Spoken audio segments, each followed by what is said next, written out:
The iPhone 8 and 8 Plus came alongside the iPhone 10 and were the final mainline iPhones to have a home button. The next year, the iPhone XR came out alongside the XS, and similar to the 8 and 8 Plus was meant to be a more budget-oriented device for those who didn't need or want to pay $1,000 for the iPhone 10. Hey, how's it going? I'm Josh from 91 Tech, and today we're talking about the iPhone 8, the 8 Plus, and the iPhone XR. How do they hold up, and how do they compare?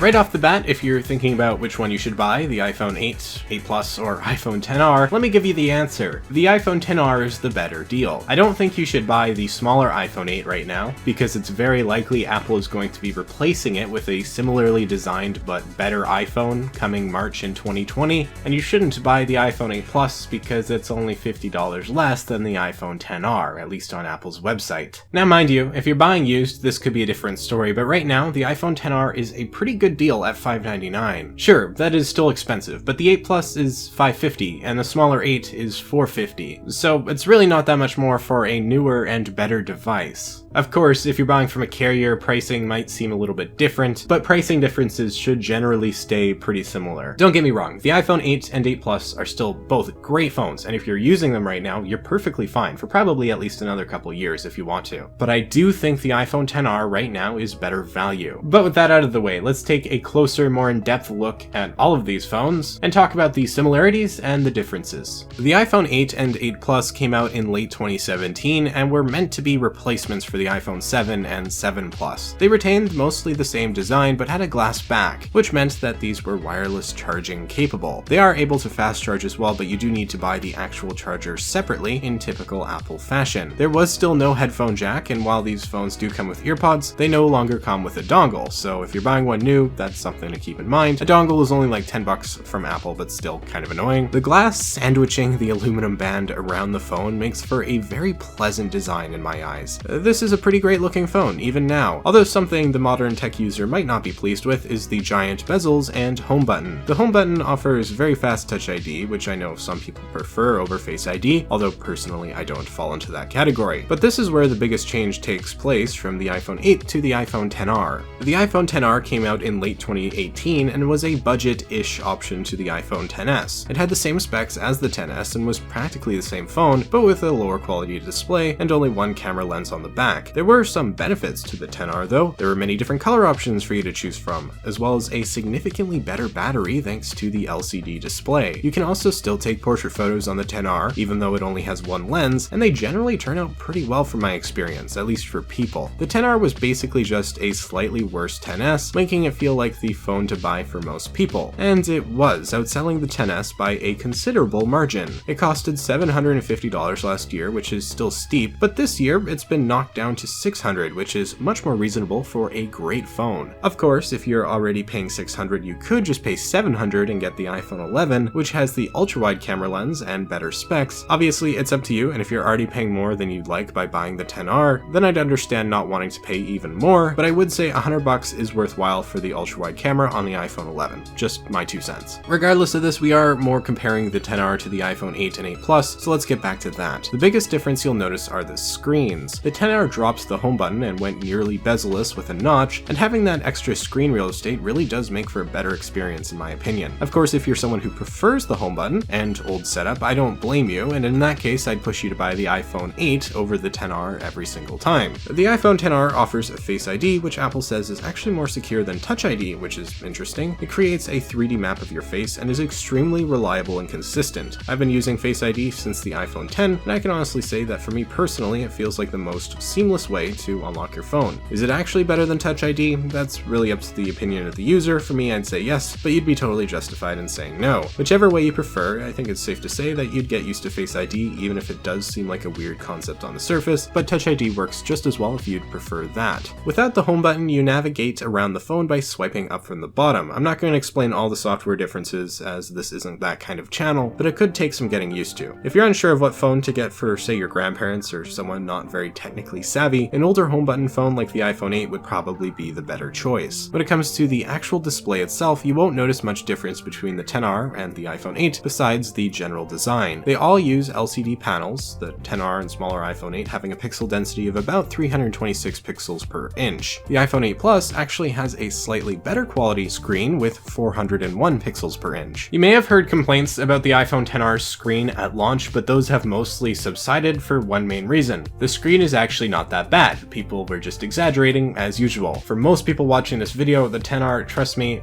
it looks fine. Definitely not a worry. The small iPhone 8 is 4.7 inches, while the XR is 6.1 inches. You can see them beside each other here. The XR is definitely a bigger phone. Comparing it to the 5.5-inch iPhone 8 Plus, and suddenly it looks smaller, despite having technically a bigger screen diagonally. Even though the actual phone is a little bit smaller, the bezels are also smaller, which gives it more screen real estate, and therefore technically a bigger screen. It's closer in size to the 8 Plus than the 8 for sure, so if you're coming from a smaller iPhone, the XR might be a little bit of an adjustment, but it's definitely not unmanageable. But let's go over those cameras. The iPhone 8 and XR both have 12 megapixel rear sensors and the ability to record in 4K at up to 60 frames per second. The XR's camera is of course better, but not by that much. As you can see by the comparisons here, the photos generally are pretty similar. For pretty much anybody, all these cameras should be plenty good, and if you're really concerned about great photos, I'd say you should be going up to the iPhone 11 anyways, as it is a significant improvement over these two phones. Portrait photos is where things get a bit interesting, as again, the XR can take portrait photos, but it only has one lens. The smaller 8 can't do it at all, and while the 8 Plus can, because it uses the second telephoto lens, the pictures won't be as wide as the XR, and thus not really as flattering is one way you could say it. So you can see a comparison here. You know, I had to do it to them. Honestly, neither of these photos really did a good job of cutting me out of the background, but generally speaking, I think they usually do better than this. And yes, before anyone makes the joke, easy way to lose 20 pounds, just take a picture with a wider lens as opposed to a telephoto lens. The selfie camera isn't too much better on the XR except for one key addition, which I'll get to. All these phones have 7 megapixel front-facing cameras that can take some just fine looking selfies. They're not bad by any means, but also not amazing, and definitely not to the level of the iPhone 11. Where the XR shines is that it can actually take portrait mode selfies, thanks to the Face ID sensors, and they look not great, at least for me. With this, you kind of have to have the mindset of just keep snapping selfies until one of them actually turns out. Regardless, it is an extra feature it has over the 8 Plus. It also can actually just do more with portrait photos, like change the amount of bokeh in an image. This is really cool, but admittedly a feature I don't use as much as I could, but still worth mentioning. And that's about it for cameras. While the XR does offer some more options and some cool features, it's definitely not worth buying over the iPhone 8 or 8 Plus just for the camera. Again, if the camera is important to you, I'd strongly recommend you go to the iPhone 11, as Apple really kicked it out of the park with their newest iPhones, and so I think that would be the phone to buy. Especially with that ultra-wide camera, you can't beat that. But regardless, the XR holds its own, and so does the iPhone 8 and 8 Plus. Moving to battery life, the smaller iPhone 8 is going to have the most trouble, and is easily the worst of the bunch. I wouldn't say it's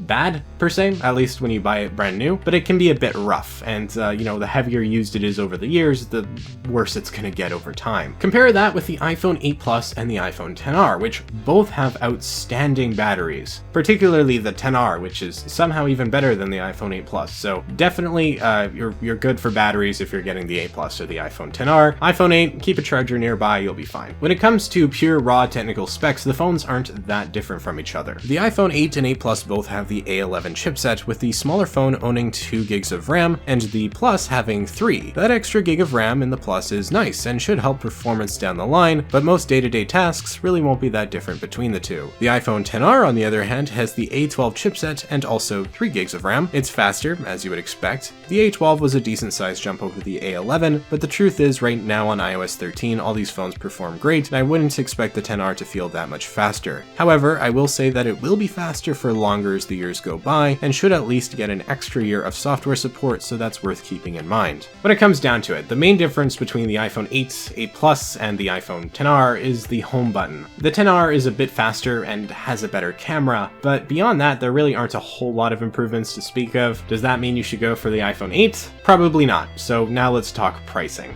If you're going by Apple's website, the iPhone 8 will cost you $450, the 8 Plus $550, and the XR XR 600. Again, if the 8 Plus is what you came into this considering, I'd buy the iPhone XR. Not that much more money for a decently better and much more modern looking smartphone. The smaller iPhone is not at a great price in my eyes. $450 seems a little bit much for it, but if you can find it used or maybe a good deal from a carrier, then that's an option. But again, you do have the new iPhone coming out in early 2020. That is a rumor at this point, but it sounds like it's really going to happen. It's going to basically be the iPhone 8, but better. So I would wait for that, or buy the iPhone 8 for a good deal if you can find one used or something. But overall, of the iPhone 8, 8 Plus, and XR, right now, the XR is the phone to buy. Used market is always worth looking at because you can find better deals for any of those phones, even the XR. I found this one for $500 Canadian, which is a pretty good deal. I believe that's like $380-ish American. I got it off Craigslist. I mean, a deal like that is something to look for too. At most, the XR is only a year old, and at most, the 8 and 8 Plus are only 2 years old, so you're probably getting a decent phone. And at the end of the day, they're all still really good iPhones. You know, they're not old yet, they'll do the job, they run iOS 13 well, and you should be more than happy with any of them. I do recommend the iPhone XR, but I'm also curious to hear what you guys think, so let me know in the comments down below. Do you want the home button? That's really the main question to ask right there, because if you do want the home button, then the iPhone 8 and 8 Plus are really your only options right now. If you found this video helpful or interesting, maybe hit that like button, and consider subscribing for more content just like this. You can follow me over on Twitter and Instagram at 91_tech if you'd like to for some reason. And with that all being said, thank you so much for watching. I'm Josh from 91 Tech, and I will see you all next time.